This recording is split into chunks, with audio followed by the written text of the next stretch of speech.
So the plan for today, 8 o'clock class, 9:30 class, then I go over to chapel and play guitar there. Then I have a doctor's appointment for all of this good stuff that's going on. And then I finally go home, teach a guitar lesson, and then I have the rest of the day to study. Busy day, yes, but also very fun and rewarding.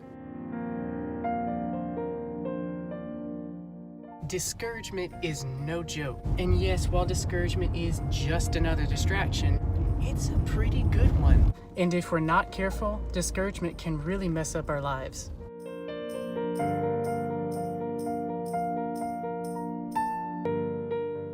There aren't too many other distractions that are more powerful than discouragement. It's one of the very few things that every one of us deal with.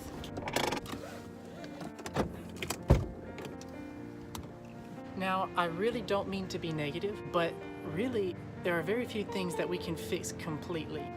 And unfortunately, discouragement is one of those things. And while you can't do anything to prevent yourself from ever being discouraged, you can do some things that'll help you at least limit the frequency that you are discouraged. I categorize discouragement a couple of different ways. For one, there's direct discouragement, which is like when your boss doesn't give you a raise and you're discouraged about that. But then there's indirect discouragement, and that's something that, to be honest, is a bit tougher to get over, I think. Basically, indirect discouragement is when you look around and see so many different people doing all this fun and cool stuff that they enjoy to do, while you're over here stuck doing something you're not really wanting to do. And that's something that can really discourage you and really demotivate you. So, what are some ways that we can keep ourselves from being discouraged? Well, for one, if you find yourself comparing yourself to other people a lot, maybe don't look at Facebook or Instagram so much. And of course, praying is always a good option. Now, please don't get me wrong. I absolutely love it whenever I get to see my friends being successful and doing really well at whatever they want to do. But sometimes it's just hard to see people doing well and getting to have fun with whatever they do when I'm over here studying biology.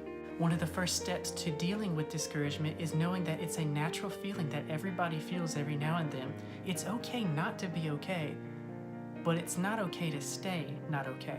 I've mentioned something like this in another video that I've posted, which once you're done with this video, you can go check out up here or over here. But basically, you can't compare your life to someone else's. One of the reasons being your highs and lows are different from this person's highs and lows. No two lives are the same, and it's important to remember that. It's also good because it takes off any expectations that anybody might have of you having to live up to someone else's standards. So yeah, definitely be happy whenever someone accomplishes something huge and exciting, but balance that time out with spending time on yourself so you can become the best you can be.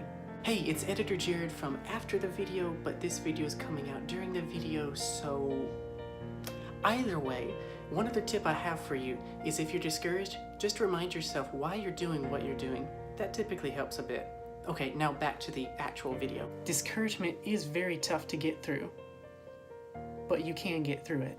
So if you're like me and you're studying a class that you really don't see much value in, just remember that just because something doesn't have much value or relevance now, doesn't mean that it doesn't have any value or relevance, period.